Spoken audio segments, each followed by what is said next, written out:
നമ്മൾ മരിച്ചു പോയാൽ ഫസ്റ്റ് നമ്മളോട് ചോദിക്കുന്നത് എന്തിനെ പറ്റിയിട്ടാന്ന് പറയാം, നമ്മൾ നിസ്കാരത്തിനെ പറ്റിയിട്ടാണ്.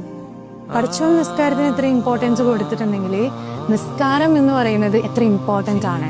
നമ്മുടെ ലൈഫിനും നിസ്കാരം കൊണ്ട് ഒരുപാട് ചേഞ്ചസ് കൊണ്ടുവരാൻ വേണ്ടി പറ്റും. ഇപ്പൊ സപ്പോസ് നമ്മൾ ഒരുപാട് ലെജൻസിനെ കുറിച്ച് പഠിക്കുന്നുണ്ട്, വലിയ വലിയ ആളുകളെ കുറിച്ച് പഠിക്കുന്നുണ്ട്.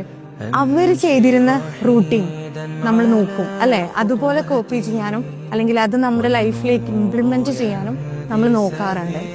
എന്തുകൊണ്ടാണ് നമ്മൾ ദീനിൽ പറഞ്ഞിട്ടുള്ള ഒരുപാട് സക്സസ് കാര്യങ്ങളുണ്ട്. നിസ്കാരത്തിന്റെ കാര്യം പറയുന്നുണ്ടെങ്കിൽ ബാങ്ക് കൊടുക്കുന്ന സമയത്ത് പറയുന്നത് എങ്ങനെയാണ്, നിസ്കാരത്തിലേക്ക് വരൂ, വിജയത്തിലേക്ക് വരൂ, ദർ ഈസ് സക്സസ്. പക്ഷെ എന്തുകൊണ്ടാണ് നമ്മൾ അതിലേക്ക് പോകാത്തത്? നമ്മൾ ആർക്കോ വേണ്ടിയുള്ള ഒരു കാട്ടിക്കൂട്ടലായിട്ട് മാറിയിട്ടുണ്ട് നമ്മുടെ നിസ്കാരങ്ങൾ. യു ഹാവ് ടു പ്രയോറിറ്റൈസ് അവർ നമാസ്. നിർബന്ധമായിട്ടും നമ്മുടെ നിസ്കാരത്തിന് പ്രയോറിറ്റി കൊടുക്കണം. ഡെഫിനറ്റ്ലി അതിന്റെ റിഫ്ലക്ഷൻ ജീവിതത്തിൽ നമുക്ക് കാണാൻ പറ്റും.